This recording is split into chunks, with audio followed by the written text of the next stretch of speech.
Hey guys, what's going on? So we're starting another character conversion. This time we're doing Kilik from the Soul Calibur series. I originally wanted him to make him an ancient master weapon specialist with the Chinese staff, but in the end, remembering his character, his staff is enchanted, I was like, you know what, let me go with the enchanted weapon route. So for his level, his hit points, SDC, stats, those are all randomly rolled, and we very luckily got pretty high rolls. And then of course add in modifiers for the enchanted weapon category, as well as skills. Now his main ability is the Calibur, which is the name of his staff.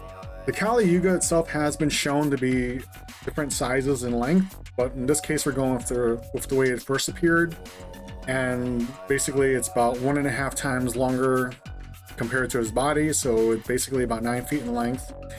The weapon itself is considered a greatest rune weapon if you were to compare it to other weapons across the multiverse. And it does appear to be a wooden staff that's covered with bronze tips, which are inscribed with runes. The weapon can do 5d6 plus 6 damage, as well as injure beings that are magical or supernatural, as well as invulnerable beings due to its magical nature. The weapon can also only be wielded by those of good alignment, and itself is considered 6th level.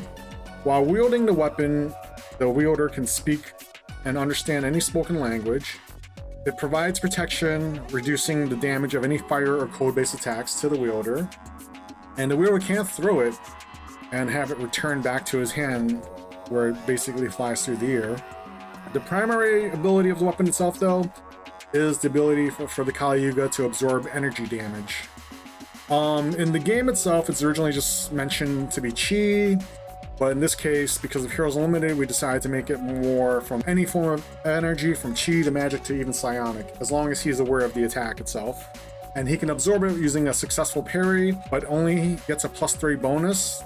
No bonus from physical prowess or anything else. So it's a risk, and the Calibur can only absorb up to 200 points at any one time. Any more after that, he just takes full damage. Now, luckily, he can use the absorb energy for a couple of different things. He can make himself immune to fire, which basically, you know, if he took like 38 points of fireball damage, the fireball damage would come off the absorbed points. So he would be completely immune to it versus the normal resistance to it.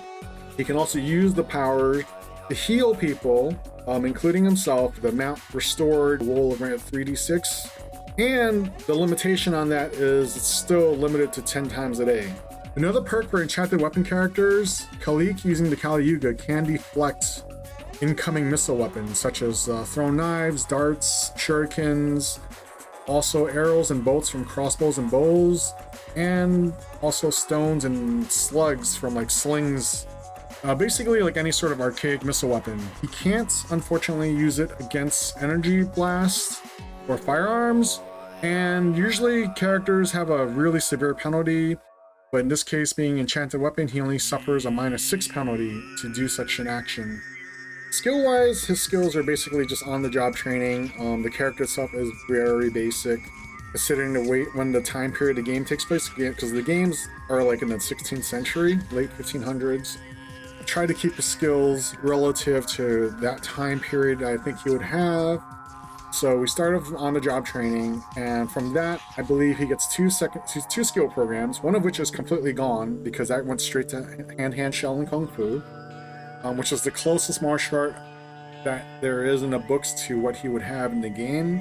In the game itself, the martial art listed for him is fictional, but it is a monastery, so Shaolin Monk works fine, I think. And then the other skill program, we spent physical to reflect his training. For secondary skills, I mostly kept him with physical and wilderness skills, but then I also gave him some languages. And for languages, I gave him stuff that I thought would fit the time period. And so, considering the location, Tibetan and Cantonese worked because those are common languages in that part of the world. And then also, I gave him language for Portuguese and Arabic because at that time period there was trading around that area, that region where the mountains were. Then we have the sub-skills that come from his martial arts, which is philosophy, gymnastics, and then from gymnastics, we get all these other skills like sense balance, climbing, rope, backflip, walking, tightrope, pole vaulting, prow, working parallel bars and rings. His combat is once again Shaolin Kung Fu, very simple. So for his martial art powers from Shaolin Kung Fu, we gave him Dragon Kata. gives him the ability to do one attack for that round, inflicting double damage, but that's his only attack for the round. The only thing that he can do otherwise is automatic parries, and he attacks at the end of the round. It's good for one-on-one combat, but not groups. As far as groups are concerned, or if he's fighting multiple people, he has the Kata 5 principles that give him the ability to circular parry and multiple dodge all attacks targeted at him for the round, regardless of number of attackers. And so he gets a +2 to parry and dodge for that. He also has the martial art ability of Kangaiko and Shochu Gaiko, and that gives him the ability to ignore the effects of environmental cold and heat. And if I mispronounce that, forgive me. He also has the One Mind Kata, where basically he can channel all his energies into his first attack for the round, and he can either double his strike bonus, giving him a better chance to strike, or the damage bonus.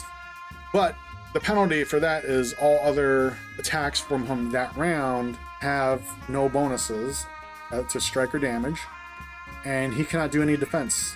The alternative is he can defend himself, and he gets a +2 the bonus for his first action, so whether it's a parry or dodge, he gets the bonus to that.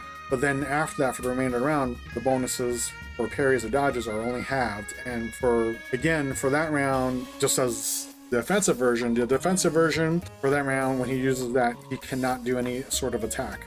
We also gave him Kobujutsu, weapon kata for staff, giving him maximum bonuses as if he had the full weapon proficiency at full level. Now granted, he is rolled up at his 14th level, but I'm designing him as if he was started off as first level, so that's why I gave him the weapon kata.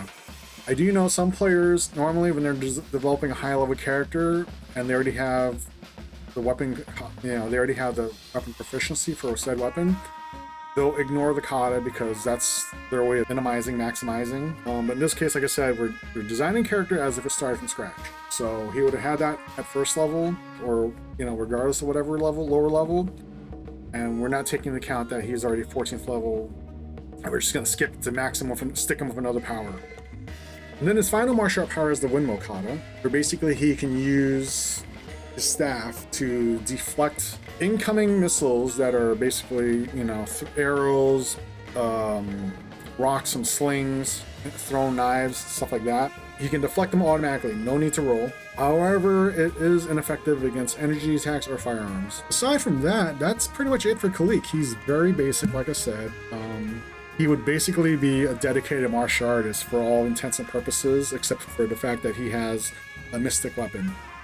And with that said, we have Kilik from Soul Calibur. Hope you guys enjoyed this character conversion. Like, comment, subscribe if you haven't already, and I'll try and get my next character conversion up when I can.